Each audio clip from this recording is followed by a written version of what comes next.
ಇಂದ್ರಾದಿ ದೇವತಾ ವಂದ್ಯೆ ಚಂದ್ರಸೂರ್ಯ ನಿಭಾನನೆ ಸದಾನಂದ ಕರೇ ದೇವಿ ನಾರಾಯಣಿ ನಮೋಸ್ತುತೆ.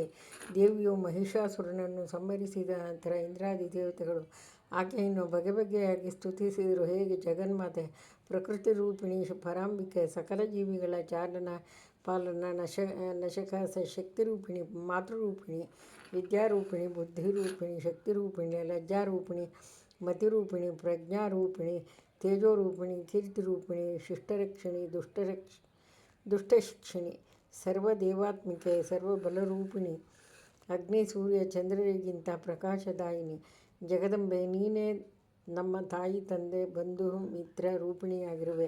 ನೀನೇ ಪರಾಶಕ್ತಿ. ನಿನ್ನ ಮಹಿಮೆಯನ್ನು ವೇದಗಳು ಹೊಗಳುತ್ತವೆ, ಸಾಮಾನ್ಯರು ಅದನ್ನು ವರ್ಣಿಸಲು ಸಾಧ್ಯವಿಲ್ಲ. ಓ ತಾಯಿ, ನೀನು ಮಹಾಲಕ್ಷ್ಮಿಯಾಗಿ ಸೃಜಿಸುವೆ, ಮಹಾಸರಸ್ವತಿಯಾಗಿ ಚೇತನಾ ಶಕ್ತಿ ನೀಡುವೆ, ಕಾಲಾಂತ್ಯದಲ್ಲಿ ಮಹಾಕಾಳಿಯಾಗಿ ಸಕಲ ಜಗತ್ತಿನ ಸಂಹಾರ ಕಾರ್ಯ ಕೈಗೊಳ್ಳುವೆ. ತ್ರಿಲೋಕಗಳಿಗೂ ನೀನೇ ಆಧಾರ, ಸರ್ವಜೀವಿಗಳಿಗೂ ನೀನೇ ಗತಿ. ನಿನ್ನ ನಾಮಸ್ಮರಣೆಯಿಂದ ಪಾಪಗಳು ದೂರವಾಗುತ್ತವೆ. ನಿನ್ನ ಪೂಜೆಯಿಂದ, ಮಹಿಮೆಯ ಕಥಾಶ್ರವಣ ಮನನಗಳಿಂದ, ದಿವ್ಯಮಂಗಳ ರೂಪ ಧ್ಯಾನದಿಂದ ನಮ್ಮ ಅಂತಃಕರಣ ಶುದ್ಧವಾಗುತ್ತದೆ. ನಿನ್ನ ಭಕ್ತರಿಗೆ ನಿನ್ನ ಶ್ರೀರಕ್ಷೆ ಸರ್ವದಾ ಇರುತ್ತದೆ. ನಿನ್ನ ಮಹಿಮಾ ಶ್ರವಣ ಗ್ರಂಥ ಭಕ್ತರು ಇದ್ದ ಸ್ಥಳದಲ್ಲಿ ನೀನು ಸನ್ನಿಹಿತಳಾಗಿ ಪೊರೆಯುವೆ.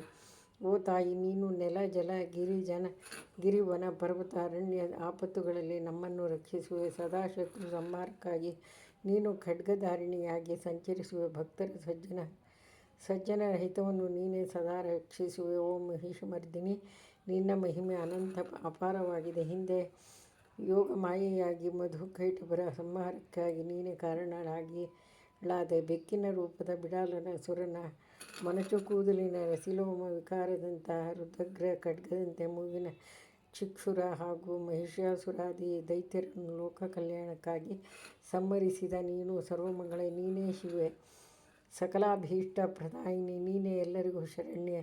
ತ್ರಿನೇತ್ರಳಾದ ನೀನು ಸಕಲ ಲೋಕ ಹೊಂದಿತಳಾಗಿರುವೆ. ಹೇ ಗೌರಿ ನಾರಾಯಣಿ, ನಿನ್ನ ನಾಮಸ್ಮರಣೆಯಿಂದ ಶತ್ರುಗಳು ನಾಶವಾಗುವರು. ನಿನ್ನ ನಾಮಸ್ಮರಣೆಯಿಂದ ಶತ್ರುಗಳು ಮಿತ್ರರಾಗುವರು.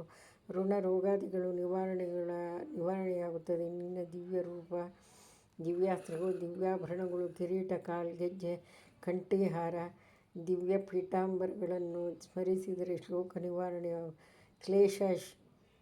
ಕ್ಲೇಶ ನಿವಾರಣೆಯಾಗುತ್ತದೆ. ಹೇ ಮಾತೆ, ನಮ್ಮ ವಂದನೆಯನ್ನು ನೀನು ಸ್ವೀಕರಿಸು. ನಿನ್ನ ಮಹಿಮೆ ಸದಾ ನಮ್ಮ ರಕ್ಷೆಯಾಗಲಿ. ನಮ್ಮೆಲ್ಲರಿಗೂ ಸಂಪತ್ತು, ಐಶ್ವರ್ಯ, ಕ್ಷೇಮ, ಆಯುರಾರೋಗ್ಯಗಳನ್ನು ನೀಡಲಿ ಎಂದು ಇಂದ್ರಾದಿ ದೇವತೆಗಳು ಪ್ರಾರ್ಥಿಸಿದರು. ಶ್ರೀದೇವಿಯು ದೇವತೆಗಳನ್ನು ಹರಸಿ ತಥಾಸ್ತು ಎಂದು ಆಶೀರ್ವದಿಸಿ ಪಾರ್ವತಿ ರೂಪ ಧರಿಸಿದಳು ಎಂಬಲ್ಲಿಗೆ ದೇವಿ ಮಹಾತ್ಮೆ 7ನೇ ಅಧ್ಯಾಯ ಸಂಪೂರ್ಣವಾಯಿತು. ಸನ್ಮಂಗಳಾನಿ ಭವಂತು.